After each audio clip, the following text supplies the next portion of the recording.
सबसे पहले आपको विश्व हृदय दिवस की हार्दिक शुभकामनाएं। प्रतिवर्ष 29 सितंबर को जैसा कि बताया, ये विश्व हृदय दिवस WHO के इनिशिएटिव के तहत मनाया जाता है।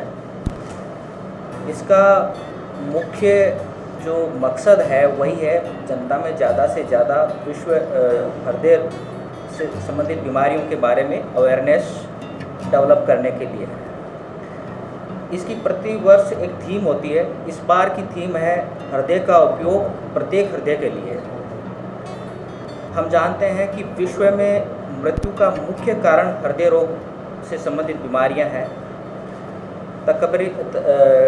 अमूमन 2.25 करोड़ लोग प्रति वर्ष सिर्फ और सिर्फ हृदय संबंधी बीमारियों से मौत के मुंह में समा जाते हैं। इसीलिए WHO ने ये इनिशिएटिव लिया कि लोगों में ज़्यादा से ज़्यादा जागरूकता आए, अपने लक्षणों को समय रहते पहचानें, ताकि ना केवल मौत से बचाया जाए, एक बीमारी को बदतर होने से भी बचाया जा सकता है। आज ये बीमारी ना केवल वृद्ध या फिर जिसे कह सकते हैं कि 60 साल से ऊपर के लोगों में होती थी जो पहले, अब युवाओं में अपने पैर पसार रही है। पिछले कुछ दिनों से हम आए दिन देखते हैं, सोशल मीडिया का ज़माना है, हर कोई वीडियो देखते रहते हैं कि जिम करते हुए एकदम से कोलैप्स हो गए, डांस करते हुए एकदम से कोलैप्स हो गए। बिल्कुल हट्टे कट्टे शारीरिक रूप से बिल्कुल स्वस्थ दिखने वाले व्यक्ति तुरंत ही कुछ ही पलों में मौत के मुंह में समा जाते हैं। तो ऐसा नहीं होता है, कहीं ना कहीं हम कुछ रिस्क फैक्टर होते हैं उनको इग्नोर करते हैं। उन रिस्क फैक्टर से हमें बचना है समय रहते। जैसे कि हम जानते हैं, सड़क पे यात्रा करते हैं, जगह जगह लिखा होता है कि दुर्घटना प्रवण क्षेत्र या दुर्घटना संभावित क्षेत्र। तो ऐसे ही कुछ रिस्क फैक्टर है जो हमें इस दुर्घटना की ओर धकेलते हैं। उन रिस्क फैक्टरों में से सबसे मुख्य है धूम्रपान। धूम्रपान और नशे की प्रवृत्ति युवाओं में बढ़ती जा रही है। इसी की वजह से हार्ट अटैक के मामले बढ़ते जा रहे हैं। इसके अलावा जो रिस्क फैक्टर है, जैसे अनकंट्रोल्ड डायबिटीज़, ब्लड प्रेशर या उच्च रक्तचाप होना, कोलेस्ट्रॉल की अधिकता, हमारी सेडेंटरी लाइफस्टाइल, ये मुख्य कारण है जिनको हम परिवर्तित करके काफ़ी हद तक हृदय संबंधित बीमारियों को कम किया जा सकता है। इसके अलावा एक और बात मैं हाईलाइट करना चाहूँगा, हम पूर्णतः कभी भी ये नहीं बता सकते कि किसको हार्ट अटैक होने वाला है।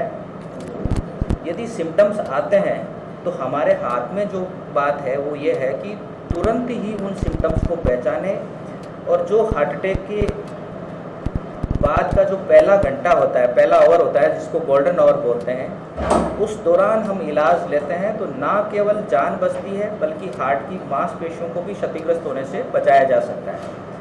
क्योंकि मांसपेशियां जितनी ज़्यादा डैमेज होगी वो हार्ट फेलियर का कारण बनेगा। ना केवल जानलेवा होता है बल्कि एक बहुत बड़ा फाइनेंशियल बर्डन भी होता है। तो उसके बाद में निरंतर दवाइयाँ बहुत ज़्यादा खानी पड़ती है और तकलीफ भी पड़ जाती है। दो स्थिति होती है, एक होता है हार्ट अटैक और एक होता है कार्डियक अरेस्ट। सबसे पहले हार्ट अटैक होता है। हार्ट अटैक में जो हृदय की 3 मुख्य धमनियाँ होती हैं जो खून का प्रवाह करती है और हृदय को स्वस्थ रखती है। जैसे शरीर को न्यूट्रिशन की ज़रूरत होती है, वैसे ही हार्ट को भी न्यूट्रिशन की ज़रूरत होती है। तो वो निरंतर खून का प्रवाह होता है, न्यूट्रिशन पहुँचता रहता है, हार्ट अच्छे से काम करता रहता है। उन 3 मुख्य धमनियों में से किसी में भी ब्लॉकेज आता है। ब्लॉकेज आने के बाद हमें बहुत तेज़ दर्द सीने में, साथ में पसीना आना, घबराहट होना, दर्द का पीठ में जाना, हाथ में जाना, ये लक्षण आते हैं। कई बार हार्ट अटैक के तुरंत बाद कार्डियक अरेस्ट की सिचुएशन बनती है, जिसमें कि हार्ट एकदम से काम करना बंद कर देता है। ये हार्ट अटैक का एक कॉम्प्लिकेशन है। तो जैसे ही हार्ट अटैक हुआ, हार्ट की धड़कन अनियंत्रित हुई और कार्डियक अरेस्ट हो गया। इसमें बहुत फ्रैक्शन ऑफ सेकंड्स का टाइम लगता है, बहुत ज़्यादा टाइम नहीं लगता है कि भाई कार्डियक अरेस्ट, हार्ट अटैक हुआ, उसके बाद में कार्डियक अरेस्ट होगा, हमें धीरे धीरे सिम्टम्स आएंगे, तो बहुत कम टाइम मिलता है। ऐसी स्थिति में CPR बहुत ही अच्छी तकनीक है जो कि हमारे बेसिक एजुकेशन सिस्टम में होनी चाहिए। हर व्यक्ति को ये पता होना चाहिए बेसिक कि हम सीपीआर कैसे दें। सीपीआर करके काफ़ी हद तक हम टाइम बाय कर सकते हैं, पेशेंट को हॉस्पिटल तक पहुंचाया जा सकता है। अमूमन ये देखा गया है कि जब भी कार्डियक अरेस्ट की सिचुएशन हुई है, पेशेंट गिरा है, तो हम देखते रहते हैं, कुछ नहीं करते, या फिर एम्बुलेंस की व्यवस्था करने के उसमें लग जाते हैं। वो जो टाइम होता है वो ब्रेन डेड कर देता है। स्टार्टिंग के 4-5 मिनट का जो टाइम होता है ब्रेन के सर्वाइवल के लिए बहुत आवश्यक होता है, तो उस टाइम हमें तुरंत सीपीआर करना चाहिए ताकि ब्रेन को सर्कुलेशन, रक्त का परिसंचरण होता रहे और ब्रेन जिंदा रहे।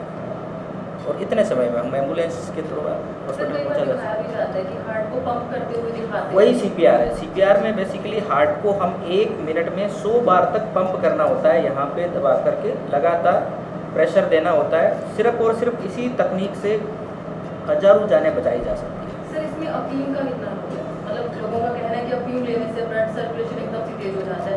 नहीं, अफीम का ऐसा कुछ डॉक्यूमेंटेड वो नहीं है। अफीम जनरली ओपियोइड्स में पेन रिलीफ करने की क्षमता होती है, तो दर्द में काफ़ी हद तक आराम आ जाता है, लेकिन ब्लड थिन कर देता है, ब्लड पतला कर देता है, या सर्कुलेशन को उन्हें रिस्टोर कर देता है, ऐसे कोई एविडेंस नहीं है। काफ़ी बार बिना पेन के भी अटैक आता है, जो लाइक साइलेंट अटैक। बिल्कुल बिल्कुल। जो डायबिटिक पेशेंट होती हैं, जिनकी शुगर अनियंत्रित रहती है या जिनकी ज़्यादा उम्र होती है, उनमें अमूमन साइलेंट अटैक उनका कर्तव्य है अपने हार्ट की देखभाल करना।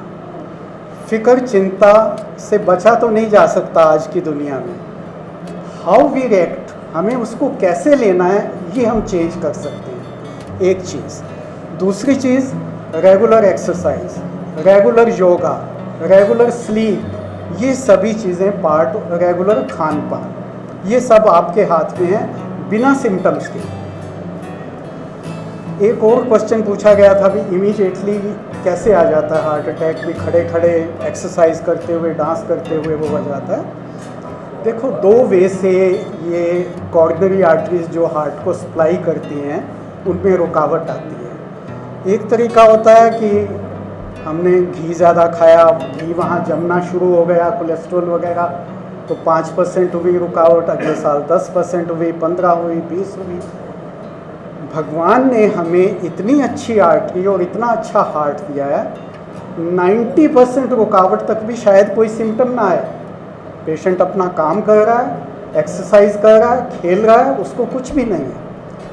वो 90% या वो 30% जब एकदम वो फट जाता है, क्लॉट बन जाता है, तब सेकेंडों में हार्ट अटैक आ जाता है। तो उसको 50% या 90% ऑब्स्ट्रक्शन हुई, वो डांस भी कर रहा था, वो क्लॉट फट गया तो एकदम 100% हो गया, 100% होते ही अटैक आ गया। वो चेंज सिर्फ सेकंड्स में आ सकता है किसी, उसको ना आए बचाव के लिए सिर्फ यही चेंज ऑफ लाइफस्टाइल पहला ट्रीटमेंट।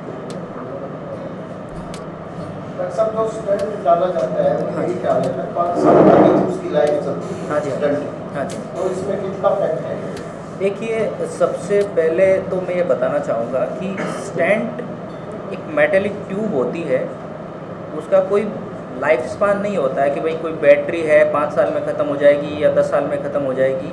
ये ट्यूब है, जैसे ही आर्टरी बंद होती है, धमनी बंद होती है, और उसको हम ओपन करने के लिए पहले सिर्फ बैलूनिंग करके छोड़ते थे, फिर उसके बाद में अगला जो एडवांसमेंट हुआ वो आया मेटल के स्टेंट, तो वो वहाँ पे उसको ओपन करके रख दी थी। फिर उसके बाद में ड्रग इलूटिंग स्टेंट, मतलब स्टेंट के साथ में दवा लगी रहती है और वो धीरे धीरे रिलीज होती रहती है और स्टेंट को ब्लॉक होने से रोकती है। तो जैसे आर्टरी ओपन हो गई और ऊपर से नीचे तक बिल्कुल आर्टरी सेम बन गई है, धमनी बिल्कुल ठीक हो गई है, 3-4 महीने में उसके अंदर एंडोथेलाइजेशन हो जाता है, जिसको हम कहते हैं कि बिल्कुल नॉर्मल जैसे आगे पीछे की आर्टरी है वैसे ही ये हो जाती है।